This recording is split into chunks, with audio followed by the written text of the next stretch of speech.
When we talk about suicidal ideations, we have two different forms. We have the passive thoughts and then we have the active thoughts. We lived in a community where each year we had at least 3 to 4, sometimes up to 5 people dying by suicide. I attended so many funerals. The youngest person that I've known to die by suicide was at the age of 9. What must have really happened to this child? Like, what was going on? I have many family members who I don't talk to. You might have a really bad falling out with your family member. Somebody loves you, prays every day for you to continue breathing.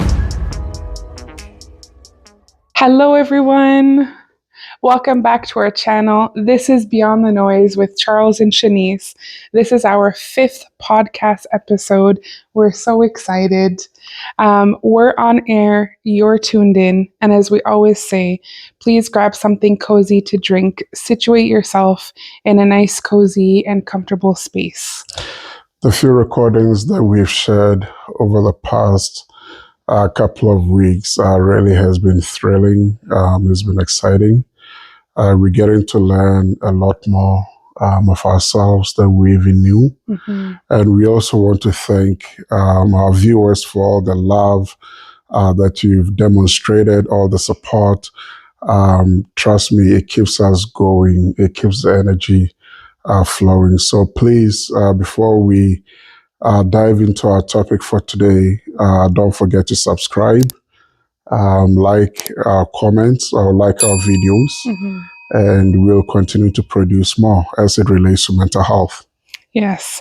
And we have many different platforms that we've been busy on. So we just want to say thank you to all of our TikTokers, our Facebookers, YouTubers, and those of you who are on our Instagram, which is newly developed as well.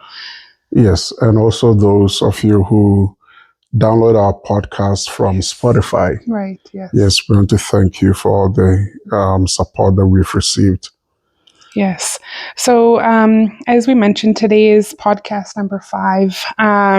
We do want to preface this with a strong trigger warning on this specific episode because we are going to be defining and speaking of suicidality today.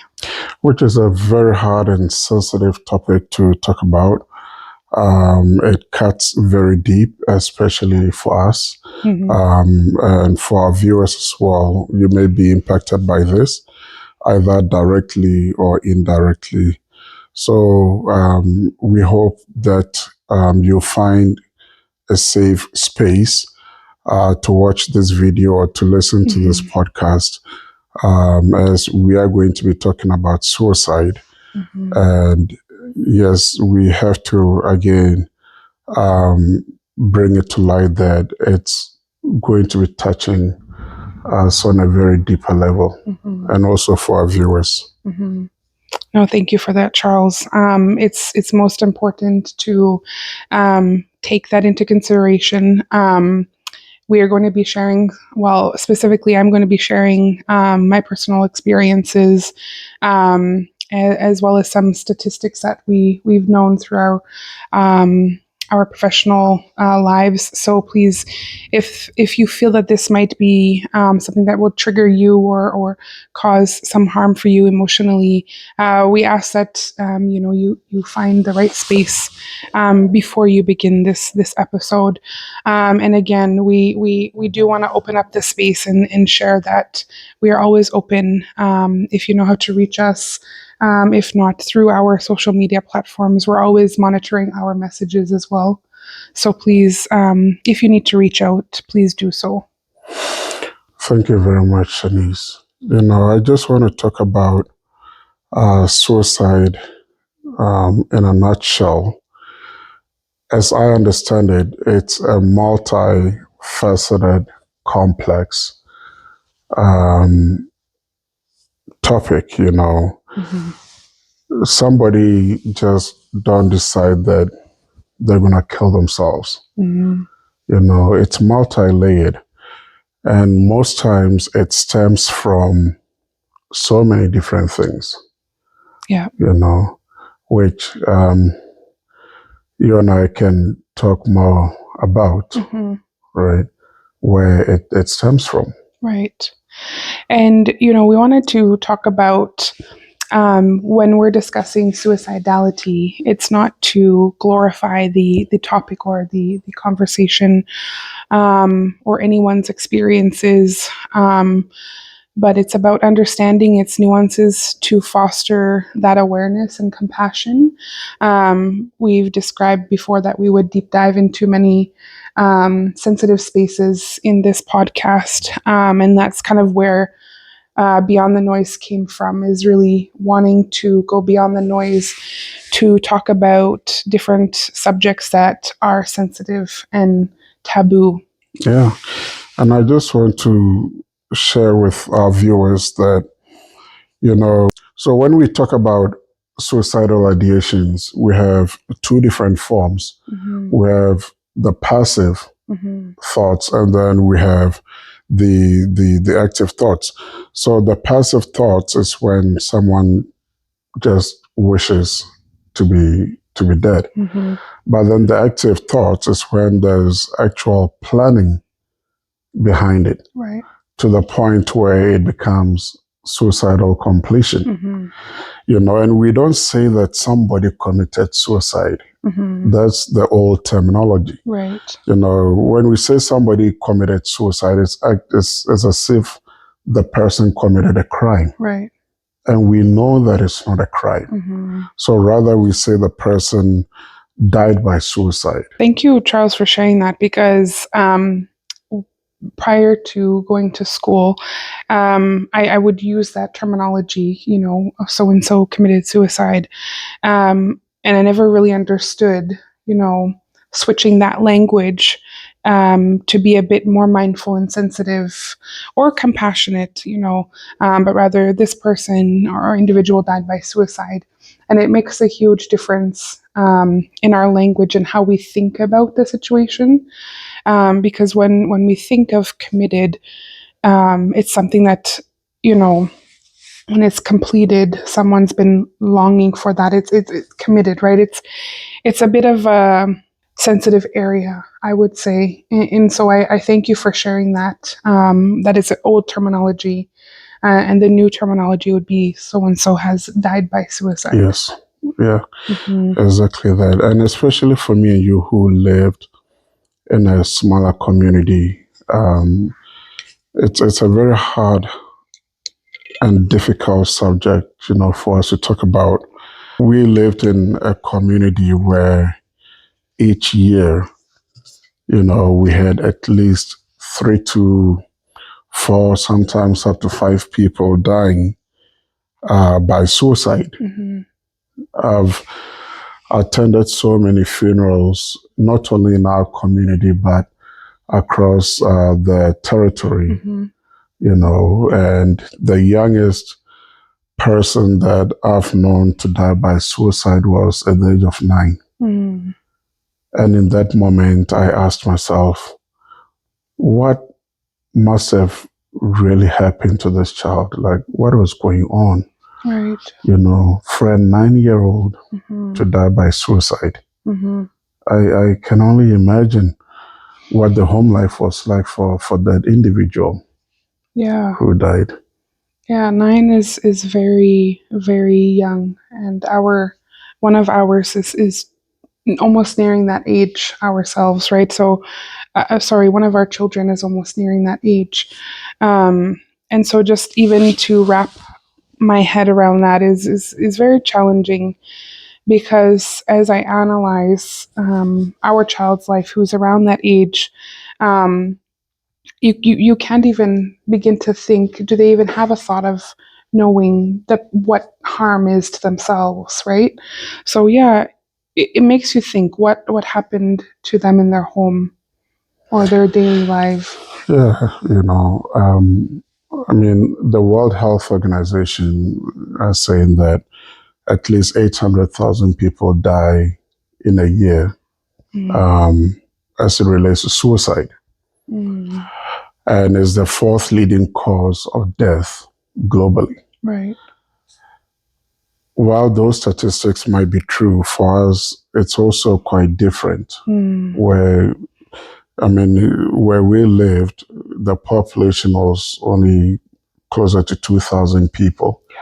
And, when somebody dies by suicide in a smaller community, it's as though the community comes to a standstill because of how much connected we are.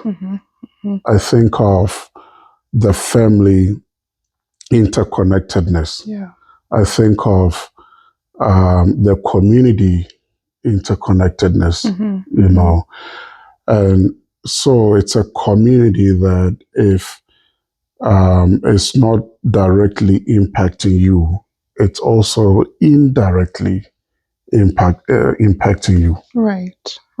Because in those small communities, you are guaranteed in one way, shape, or form to come across this individual, have a conversation, maybe wave, because in smaller communities in Nunavut, as you pass by everyone, you always wave.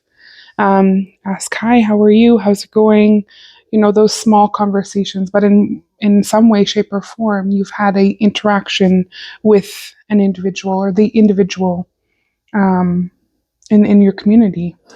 And the thing too is for us, why it's very sensitive and touchy is that we've lost so many people over suicide in the last couple of years. Right.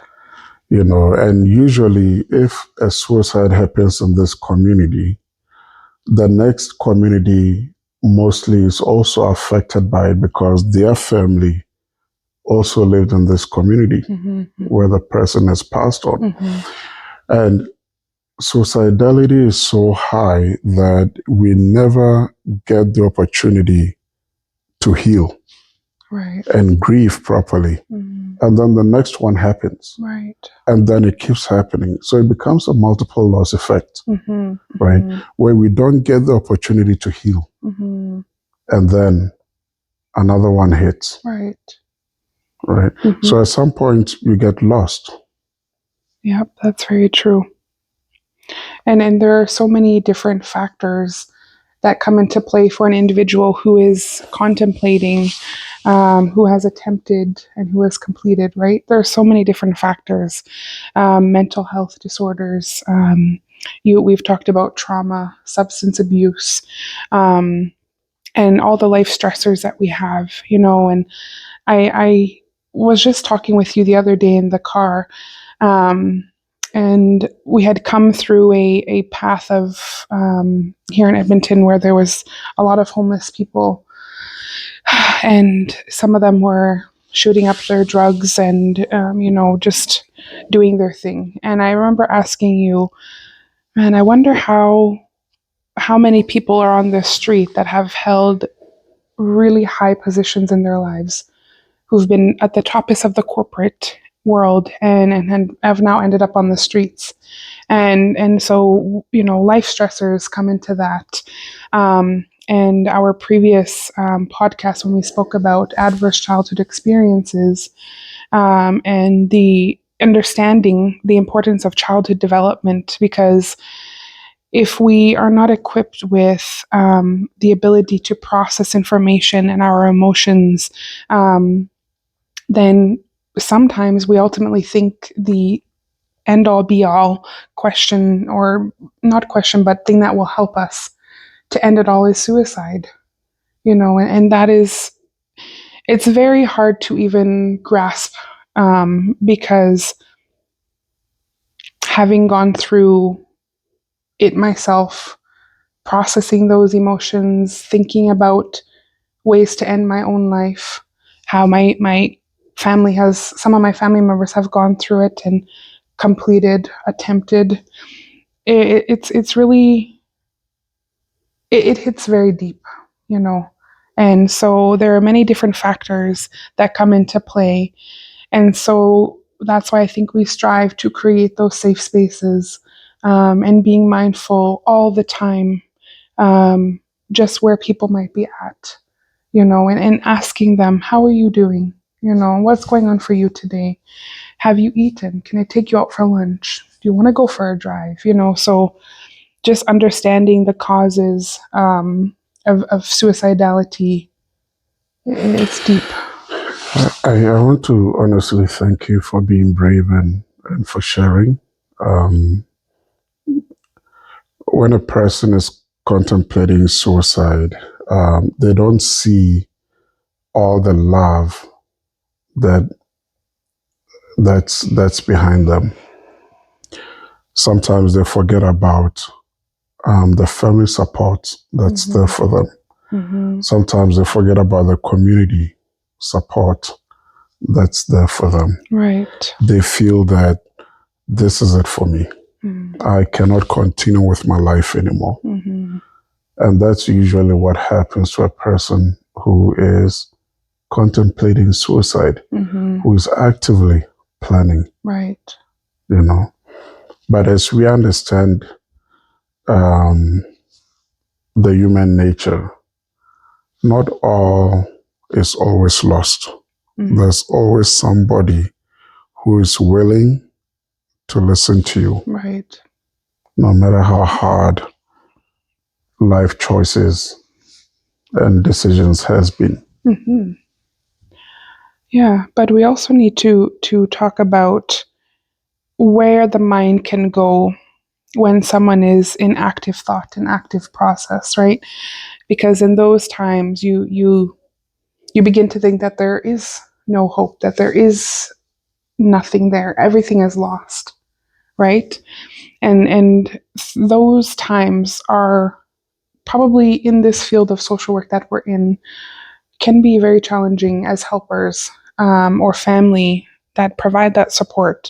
Um, so I think it's important as I'm reverting back to, keeping those safe spaces, checking in with your friends. Maybe you haven't heard from someone in a while.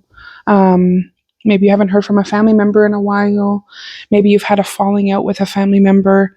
You no longer talk to this family member, this friend.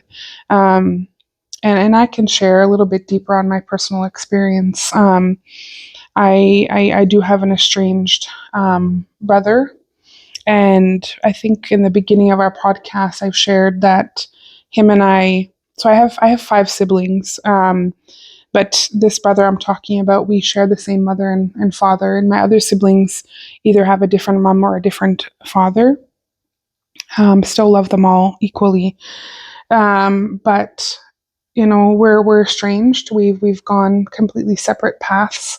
And forgive me, I feel a bit foggy in the brain because it is a deep subject to talk about. It is. And just thinking about his attempt as well, and almost completion.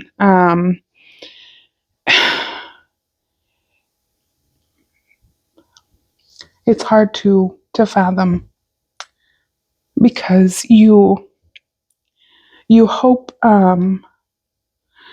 that you can provide that support for family and you can be there for them.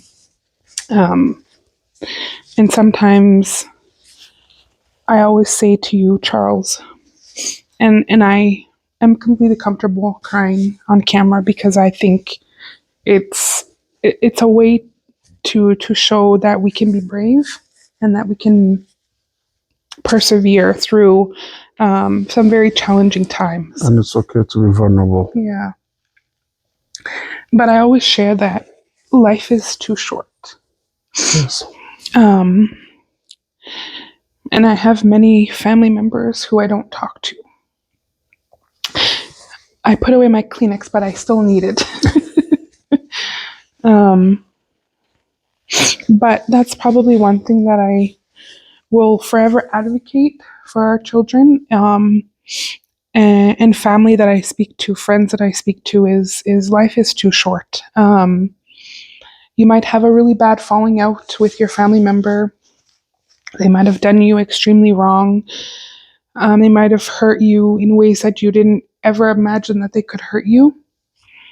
But I think the most important thing is that I can share is finding within your heart to forgive. You don't need to speak to them. You don't need to reach out and share, hey, you know what, I've been able to process this and I forgive you. because we're all human at the end of the day. But what's important for you and your peace and your sanity and being able to heal is finding forgiveness. Life is definitely, we were just speaking about it this morning, right? Life is too short.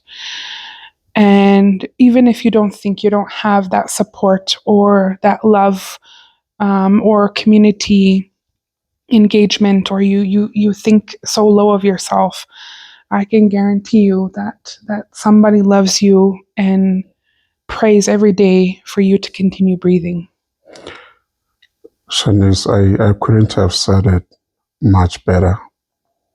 You know, when I choose to forgive, it's because I am not going to allow myself to be imprisoned by the wrongs that somebody did to me. Mm-hmm.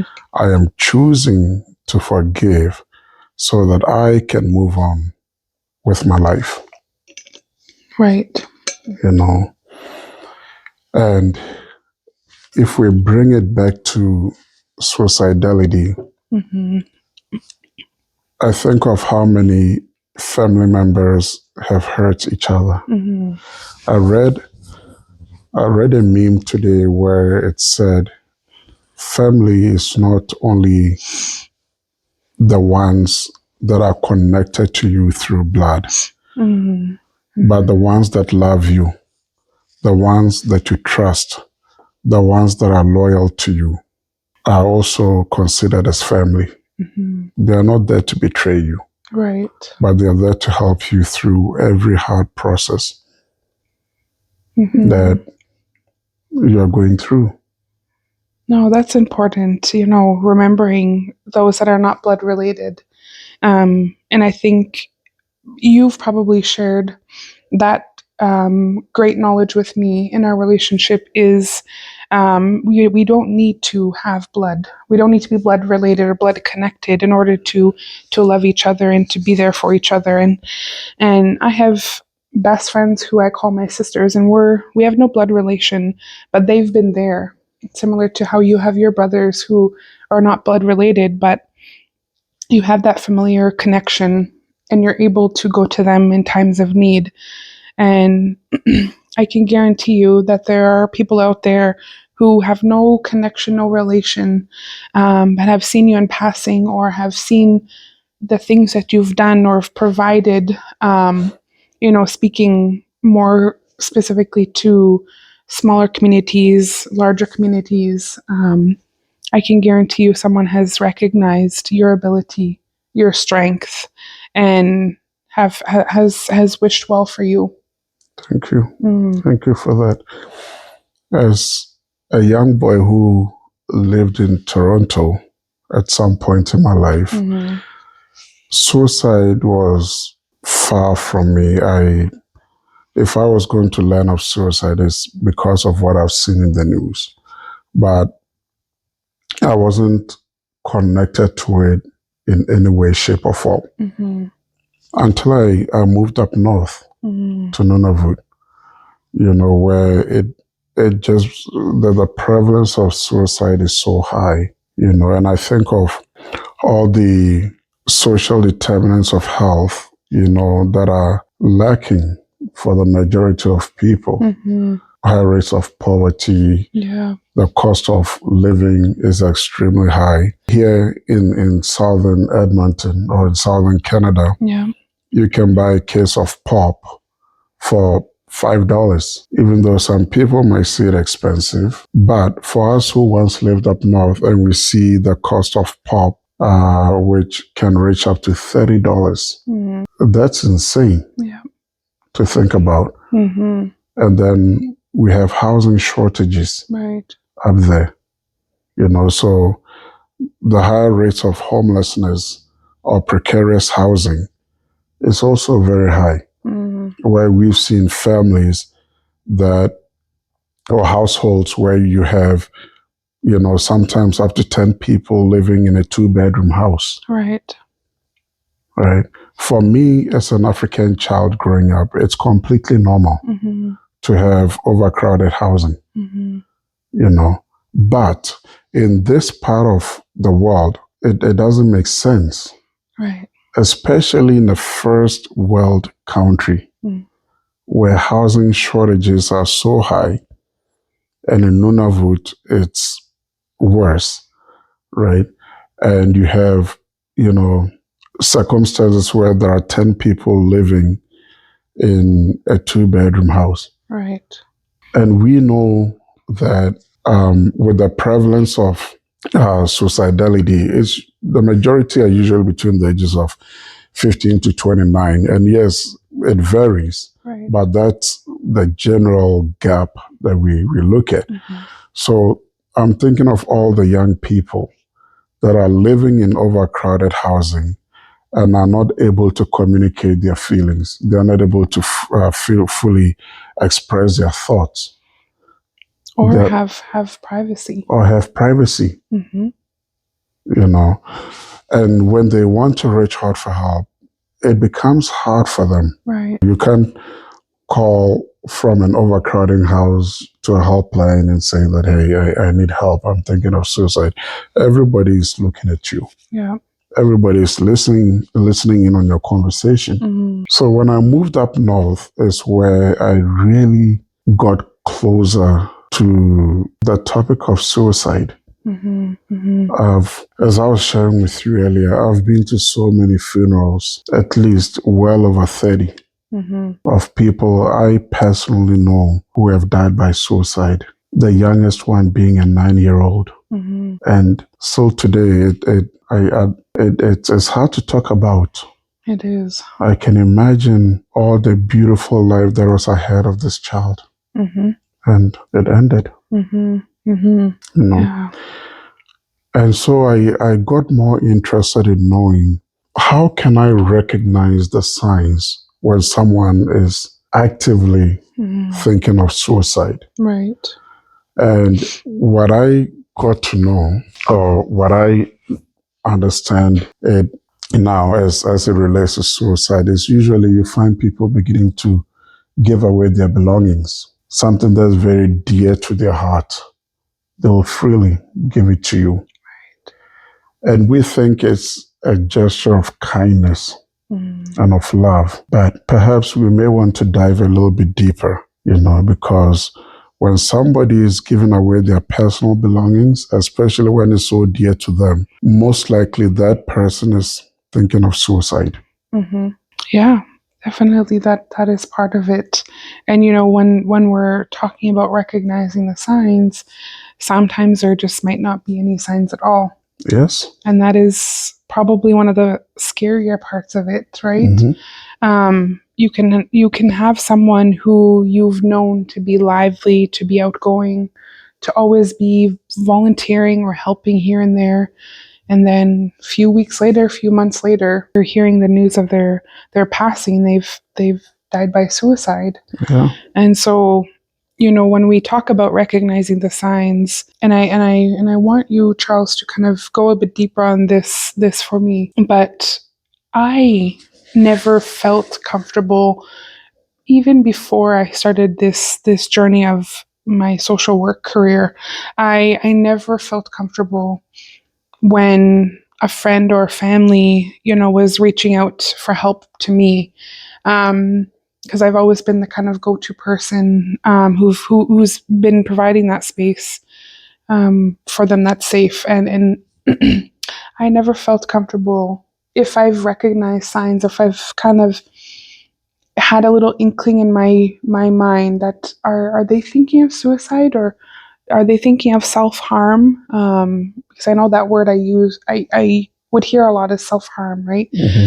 Because we do see a lot of youth in the younger generation self-harming themselves as well, as a way to kind of cope with emotions and life stressors. But all that to say is I've never been comfortable being direct and asking, are you thinking of suicide?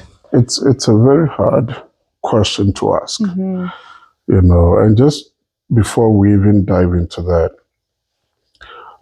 recognizing the signs can be extremely difficult. You may see somebody that appear to be extremely happy and always smiling, but behind that smile, behind that face, usually is masked with so much pain and loss, right? Which they may not want to show you, as you mentioned earlier. That is, it's sometimes hard to see it. We miss it, right? But there's so much void and pain behind that smile. You begin to see different mood swings or mood changes. You see somebody that's happy right now, the next time or in the next moment, they appear to be very angry, right? You see those fluctuating moods. As an example, you see somebody beginning to withdraw from their friends and family. These are all signs of suicidality or someone contemplating suicide. When you begin to recognize these signs, the most important question to ask is, are you thinking of suicide? Are you thinking of ending your life? You do not want to ask the question of, do you want to harm yourself? If you ask the question of, do you want to harm yourself, you will completely miss the person. Because I might say to you, yeah, I'm just thinking of going to bang my head against the wall. I'm just thinking of going to punch this chair. That's a way of me harming myself. But if I ask directly, which is very scary because you're also very much afraid of the response that you're going to get back. Right. Supposedly you ask and the person says, yes, I am thinking of suicide. It will scare you. It scares me every day that I ask that question. Right. But I have also found that is the most effective way of helping to save lives. Right. Now I know the truth. I'm no longer speculating that this person is thinking of suicide. We have a way to now work together in drawing up safety plans for the person, because by asking that question, I am communicating that I care about you. Right. I am communicating that I respect you enough, to ask that question, not to have my own assumptions. Right. But I'm also communicating to you that probably because I love you as a person and I want to see you do well. I want to see you breathing. No, Charles, thank you for sharing that. And, when I knew that it's okay to ask that, then we are able to properly communicate with them and deciding, because sometimes when they're in the thoughts of suicide and how can they do it and what can, the thought process of all of that for them. And a little bit, I'm speaking of experience, right?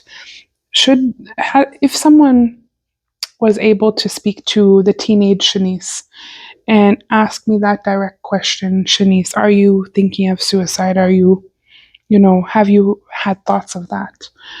I probably would have bawled and just curled right up in your arms and just felt like you absolutely cared for me. And, I was the only person that you ever wanted to help in life. And the reason I'm saying that is oftentimes when they're going through the process of that and all those difficult and big emotions are coming in, they don't think that anyone even cares for them. They don't think that anyone would even want to ask that question. So when you ask in that way, like you're expressing, Charles, it opens up, and then they begin to pause for a moment, like, oh, okay, they're asking me this. Yes, and I can assure you that 9 out of 10 times, someone who is contemplating suicide is always communicating. Right. We may not pick up on it, but the person is always communicating in one shape or form. Right.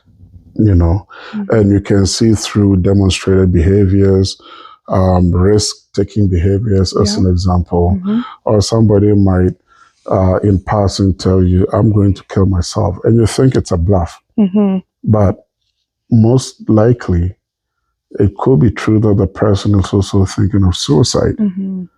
you know. So someone who is thinking of suicide is always, always, always communicating.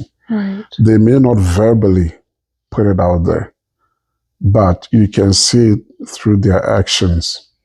Right. And we've talked about some of the signs earlier. Mm-hmm. They are always communicating. So we always want to take a step back and reflect on the actions of the person. Mm-hmm.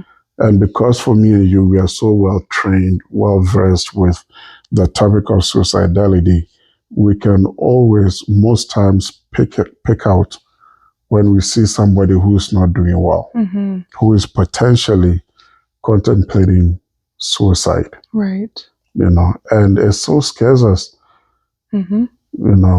to engage, Right. right? Because we also may get this adverse experience where, the person might lash out on us. Mm-hmm. Mm-hmm. Nonetheless, um, the important part is that we still reached out. Right. Not that we are invading the person's life, but we recognize some signs and symptoms, and we're just curious, Mm-hmm. Mm-hmm. And there's nothing wrong with being curious. No, It's a positive thing. it is. And,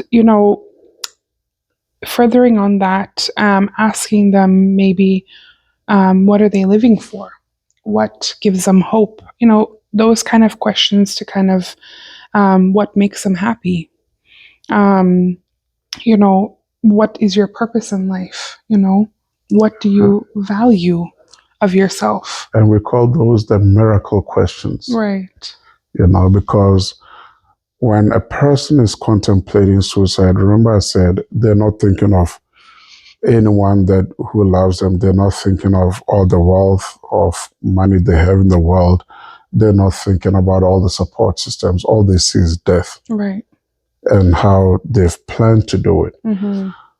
But as I also said, that they are always communicating, right? They are holding on. They haven't completed the act of suicide yet because they are hoping that somebody is going to recognize them. Somebody is going to ask them that miracle question. Mm-hmm. And when you ask that miracle question, trust me, it saved so many lives over the years. Right. It saves lives. What are you hopeful for? What's keeping you alive? Yeah, they are very helpful questions because it like I said, it helps them to pause for a moment. Yes. I can guarantee you their minds are always racing and hyperactive, trying to do all of these things all at once with the emotions and so many things are happening. So when they're able to be asked a question that they never thought they'd be asked, they're able to pause and kind of and like I said, if I had someone like that when I was younger and going through my own challenges with thinking of suicide, I would guarantee you because I knew I didn't want to do that. I knew that was not where I wanted my life to be. I'm young, I'm beautiful, I'm smart. Life is hard, but I can make it better. But thinking of suicide at that time was probably the only thing that I thought would help me out of all of this. But if I'm able to have someone come along and ask those questions, I would pause and you know, I would reflect on that. And thinking of what brought me out of it is most likely my inner ability to be resilient, Yes. and we've talked about that before. We all have that within us. And I'm so thankful I did not go any further with that because life is beautiful. Life has a lot to offer. And I'm just thankful that my own ability to get through that was, the reason I'm here today. And I am thankful to so have you here today. Mm-hmm. I wouldn't have met such a beautiful woman as you. Thank you. I really am grateful to have you here. Mm-hmm. For me, I am thinking of my people. Mm-hmm. I'm thinking of the African diaspora, Yep. where the topic of suicide is a taboo. There's that cultural stigma to it. Mental health conversations are beginning to come up in these societies. Mm-hmm. But a lot of people are so stuck in their old ways, where if you tell the older generation, I'm going to kill myself, there's no empathy Mm-hmm. that's going to be demonstrated towards you. They might say something to you that definitely is going to throw you off, Mm-hmm. right? But we see that, especially the younger people, this is a whole new generation we are working with. It is.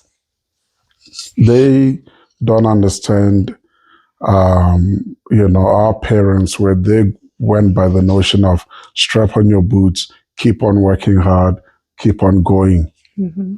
It's different for these younger generations. Mm-hmm. Their way of survival is completely different from that of our parents. Mm-hmm. So when a young African person is contemplating suicide, I take them very seriously, Mm-hmm. So I do not go by the same mentality that, our parents raised us up with. Mm-hmm. Mm-hmm. If you want to die in fact, you'll be afraid to go to your parents and tell them you want to die by suicide. Right. That's how terrified I was as a child growing up. And it's the same for a lot of young people that I grew up with. Right. You couldn't go to your parent and express to them the pain or the angst that you are feeling. It stays with you. Right. And you learn to work through your own emotions. But as I'm saying, it's a whole new generation we are working with. It is. I'm beginning to see a lot of young people in particularly South Africa and in Ghana, who are beginning to die by suicide. And it breaks me. Right.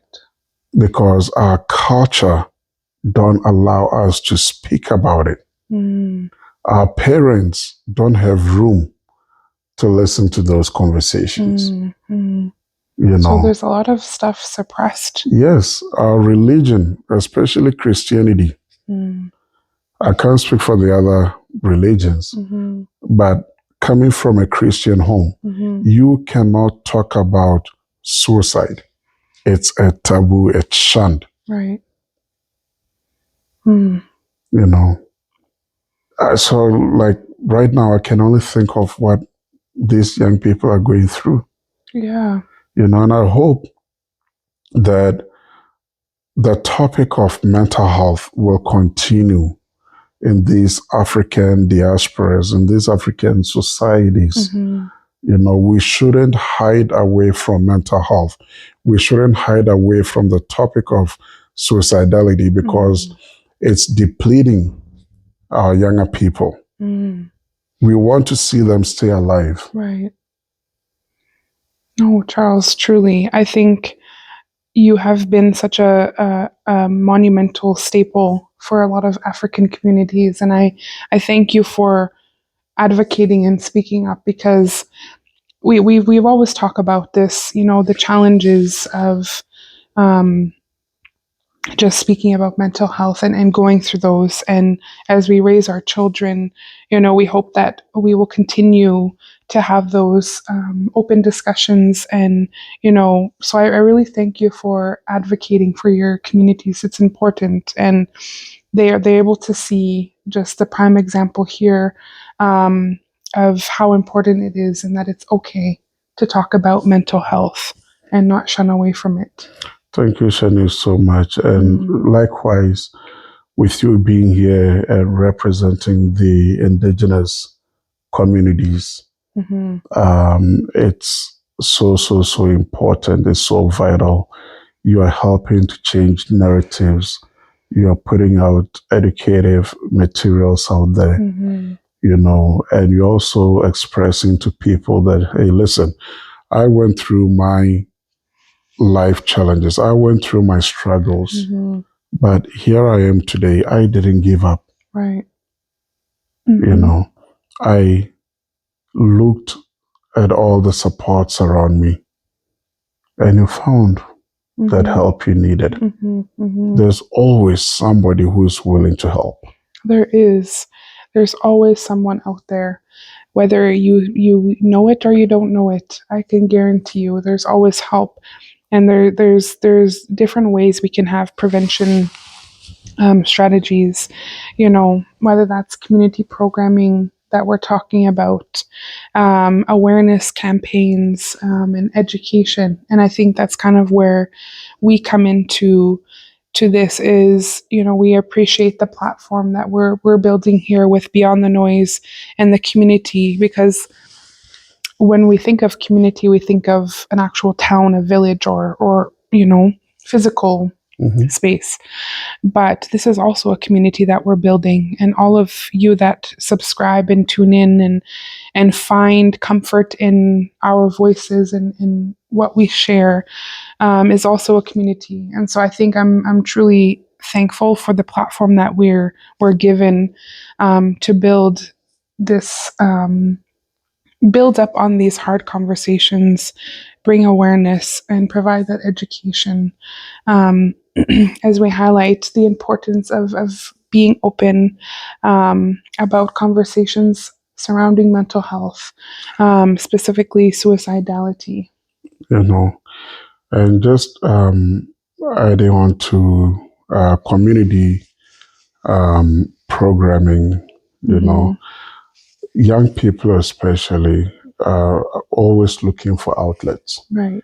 They're always looking for a place to belong, And so we see a lot of young people get into trouble, but most times I can assure you it's because they are looking for a group or some sort of an activity that they can engage in. Right. It keeps them busy. So it's always important to keep young people active. Yep. Right? Or at least to have, if you live in whatever community that you're in, I'm hoping that, perhaps you can also reach out to some of the social networks that are within your reach. It could be in person, it could be virtual, but there's always someone out there who is willing to listen, who cares for you, and who is willing to help you. Yes. My recent trip to Cambridge Bay, when I was doing some work there, kids were coming and going like crazy in the office. They were in and out. They were grabbing snacks. They were communicating. They were playing video games. And I know for certain a few of them that struggle with mental health challenges at such the young ages they are. And so being able to just say, hey, I haven't seen you in a while. Come here, bring in some hugs, pound it, And they're just so elated to see me and always asking, where's Charles? Where's Ziggy? And so I just thrive on that. I love that. Children need those spaces, and if they're not receiving it at home, they're smart enough to seek for it elsewhere. And, that's why I love that community programming, community spaces, collaborating with other organizations and agencies. But I just love when we go to Cambridge Bay and the kids are so excited to see us. They're always asking where our kids are, so and this, and, so they build those connections and it helps them to keep themselves alive. I honestly miss those kids. I think of the community of Cambridge Bay. We haven't had any suicidal completion for the past 4 years. And honestly, it's worth celebrating. There has been attempts, I won't lie, but kids are still breathing. I miss that community. I miss the young people, and there are quite a few of them that I've seen them blossom since they were maybe 3, 4 years old. Right. And now they are young adults, Yeah. So at the end of this video, we are going to showcase some networks or organizations that you can reach out to when you know of someone contemplating suicide, or if you are contemplating suicide, that you can reach out to. There is no harm in reaching out. And also, if you know somebody who is contemplating suicide and you can sit with them to even make the phone call for them, it honestly lessens their burden. I know how heavy it can be to pick up that phone to call or to text, especially when contemplating suicide. So I want to assure you that always try to reach out because somebody is listening. We are here. You can reach out to us for mental health supports as well through our platforms. Absolutely. And we're always willing to listen. Absolutely. And, I think further extending our reach and saying that if even if you are going through it or you know someone who is and you just don't know what to do or the next steps, we are always open and willing to navigate that with you and work through that. And maybe you have a family member or a friend who is also in the similar field, or to be strong advocates or community champions, also reach out to them. Guaranteed, there's always someone that's willing to help. So as we are saying that, just continue to reach out, continue to communicate.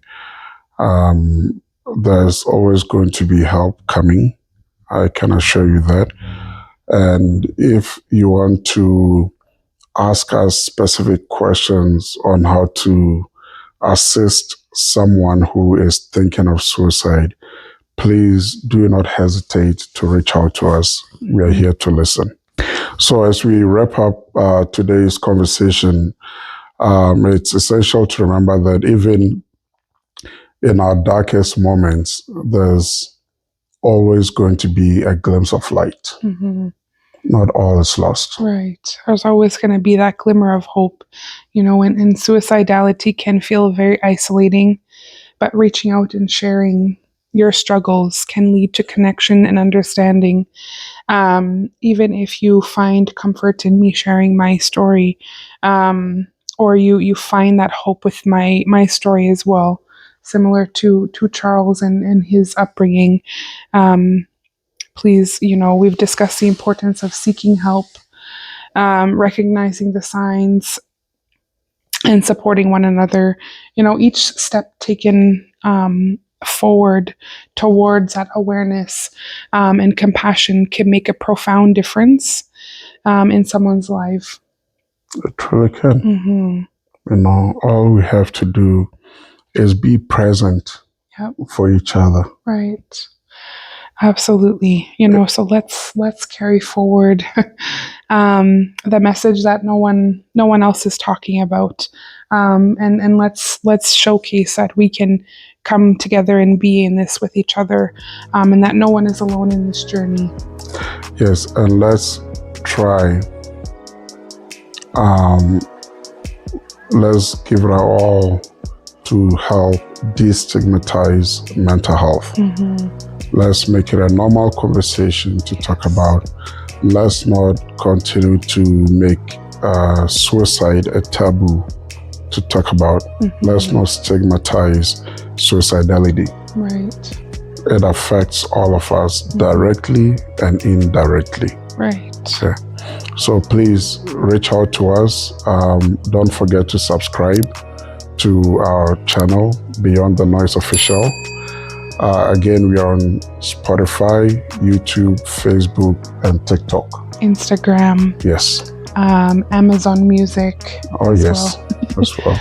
So thank you guys so much for this episode and being here with us. If you stayed till the end, if you've skipped some parts, if you couldn't finish, we're thankful you've made it to the end with us.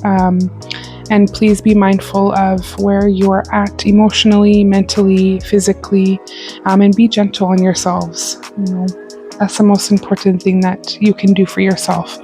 So again, this is Beyond the Noise with Charles and Shanice. Thank you so much. We'll see you again next episode.